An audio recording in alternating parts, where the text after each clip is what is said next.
Audio Jungle.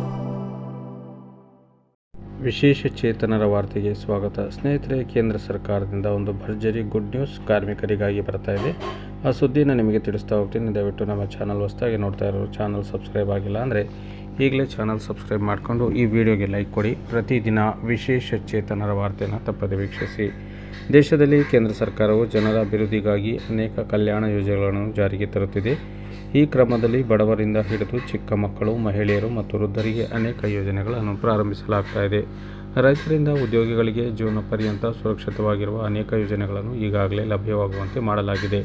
ಈ ದೇಶದಲ್ಲಿ ಉದ್ಯೋಗ ವೃತ್ತಿಯಲ್ಲಿರುವ ಜನರು ವೃದ್ಧಾಪ್ಯದಲ್ಲಿ ಆರ್ಥಿಕವಾಗಿ ಆರಾಮದಾಯಕ ಜೀವನವನ್ನು ನಡೆಸಲು ಸಹಾಯ ಮಾಡಲು ಕೇಂದ್ರ ಸರ್ಕಾರ ಅತ್ಯಾಕರ್ಷಕ ಯೋಜನೆಯನ್ನು ಜಾರಿಗೆ ತಂದಿದೆ.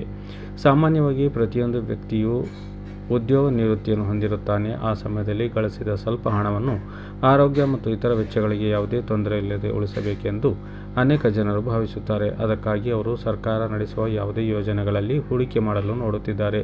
ಈ ಕ್ರಮದಲ್ಲಿ ಭಾರತದಲ್ಲಿ ಅಸಂಘಟಿತ ವಲಯದಲ್ಲಿ ಕೆಲಸ ಮಾಡುವ ಉದ್ಯೋಗಿಗಳು ಕೇಂದ್ರ ಸರ್ಕಾರ ಪರಿಚಯಿಸಿದ ವಿವಿಧ ಯೋಜನೆಗಳಿಗೆ ಪ್ರವೇಶವನ್ನು ಹೊಂದಿದ್ದಾರೆ.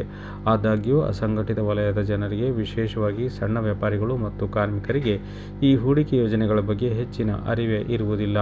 ಅಂತಹ ಜನರಿಗಾಗಿ ಕೇಂದ್ರ ಸರ್ಕಾರ ಅಟಲ್ ಪಿಂಚಣಿ ಯೋಜನೆ ಜಾರಿಗೆ ತಂದಿದೆ. ಈ ಯೋಜನೆಯು ಅಸಂಘಟಿತ ವಲಯಕ್ಕೆ ಸೇರಿದ ಉದ್ಯೋಗಿಗಳು ಅಥವಾ ಕಾರ್ಮಿಕರಿಗೆ ವರದಾನವಾಗಿದೆ. ಏಕೆಂದರೆ ಈ ಯೋಜನೆಯಲ್ಲಿ ಕನಿಷ್ಠ 210 ರೂಪಾಯಿಗಳನ್ನು ಹೂಡಿಕೆ ಮಾಡುವ ಮೂಲಕ ನೀವು ತಿಂಗಳಿಗೆ 5,000 ರೂಪಾಯಿಗಳ ಪಿಂಚಣಿ ಪಡೆಯಬಹುದು. ಇದರ ಅರ್ಥ ನಿಮ್ಮ ಜೀವನ ಉದ್ದಕ್ಕೂ ನೀವು ಪ್ರತಿ ವರ್ಷ 60,000 ರೂಪಾಯಿಗಳ ಪಿಂಚಣಿ ನೀವು 626 ರೂಪಾಯಿಗಳನ್ನು ಪಾವತಿಸಬೇಕಾಗುತ್ತದೆ ಮತ್ತು ನೀವು 6 ತಿಂಗಳವರೆಗೆ ಆಯ್ಕೆ ಮಾಡಿದರೆ ನೀವು 1,239 ರೂಪಾಯಿಗಳನ್ನು ಪಾವತಿಸಬೇಕಾಗುತ್ತದೆ. ಅಂತೆಯೇ ನಿವೃತ್ತಿ ನಂತರ ತಿಂಗಳಿಗೆ 1,000 ರೂಪಾಯಿಗಳ ಪಿಂಚಣಿ ಸಾಕು ಎಂದು ನೀವು ಭಾವಿಸಿದರೆ, ನೀವು 18ನೇ ವಯಸ್ಸಿನಲ್ಲಿ ಹೂಡಿಕೆ ಮಾಡಲು ಪ್ರಾರಂಭಿಸಿದರೆ ನೀವು ತಿಂಗಳಿಗೆ 42 ರೂಪಾಯಿ ಕೇವಲ ಪಾವತಿಸಬೇಕಾಗುತ್ತದೆ. ವೃದ್ಧಾಪ್ಯದಲ್ಲಿ ಆದಾಯ ಭದ್ರತೆ ಒದಗಿಸುವ ಉದ್ದೇಶದಿಂದ ಅಟಲ್ ಪಿಂಚಣಿ ಯೋಜನೆಯನ್ನು 2015-16ನೇ ಬಜೆಟ್ನಲ್ಲಿ ಪರಿಚಯಿಸಲಾಯಿತು. ಈ ಯೋಜನೆಯನ್ನು ಪಿಂಚಣಿ ನಿಧಿ ನಿಯಂತ್ರಣ ಮತ್ತು ಅಭಿವೃದ್ಧಿ ಪ್ರಾಧಿಕಾರ PFDR ನಿರ್ವಹಿಸುತ್ತದೆ. ಇದಲ್ಲದೆ ಅಟಲ್ ಪಿಂಚಣಿ ಯೋಜನೆಯಲ್ಲಿ ಒಬ್ಬ ವ್ಯಕ್ತಿಯು ತಿಂಗಳಿಗೆ 1,000ರಿಂದ 5,000 ರೂಪಾಯಿಗಳ ಪಿಂಚಣಿ ಪಡೆಯಬಹುದು. ಭಾರತ ಸರ್ಕಾರವು ಕನಿಷ್ಠ ಪಿಂಚಣಿ ಪ್ರಯೋಜನವನ್ನು ಖಾತ್ರಿಪಡಿಸುತ್ತದೆ.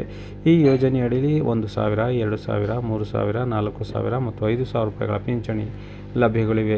ನೀವು ಪಡೆಯುವ ಪಿಂಚಣಿ ನೀವು ಎಷ್ಟು ಹೂಡಿಕೆ ಮಾಡುತ್ತಿದ್ದೀರಿ ಎಂಬುದರ ಮೇಲೆ ಅವಲಂಬಿತವಾಗಿರುತ್ತದೆ. ನೀವು ಚಿಕ್ಕ ವಯಸ್ಸಿನಲ್ಲಿ ಹೂಡಿಕೆ ಮಾಡಿದರೆ ಹೂಡಿಕೆ ಮಾಡಬೇಕಾದ ಮೊತ್ತವು ತುಂಬ ಕಡಿಮೆ ಇರುತ್ತದೆ.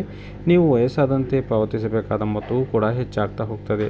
ಆದಾಗ್ಯೂ 18ರಿಂದ 40 ವರ್ಷ ವಯಸ್ಸಿನ ಯಾವುದೇ ಭಾರತೀಯ ನಾಗರಿಕ ಅಟಲ್ ಪಿಂಚಣಿ ಯೋಜನೆಗೆ ಸೇರಬಹುದು. ಕನಿಷ್ಠ 20 ವರ್ಷಗಳ ಕೊಡುಗೆ ನೀಡಬೇಕು. 60 ವರ್ಷ ವಯಸ್ಸಿನಿಂದ ಪಿಂಚಣಿ ಲಭ್ಯವಿದೆ. ಆಧಾರ್ನೊಂದಿಗೆ ಲಿಂಕ್ ಮಾಡಲಾದ ಬ್ಯಾಂಕ್ ಖಾತೆ ಮತ್ತು ಮೊಬೈಲ್ ನಂಬರ್ ಇದಕ್ಕೆ ಬೇಕಾಗಿರ್ತಕ್ಕಂಥ ಅಗತ್ಯ ದಾಖಲಾತಿಗಳು. ಈ ಪಿಂಚಣಿ ಬಗ್ಗೆ ನಿಮ್ಮ ಅನಿಸಿಕೆ, ಅಭಿಪ್ರಾಯವನ್ನು ಕಾಮೆಂಟ್ ಬಾಕ್ಸ್ನಲ್ಲಿ ತಪ್ಪದೇ ಬರೆಯಿರಿ.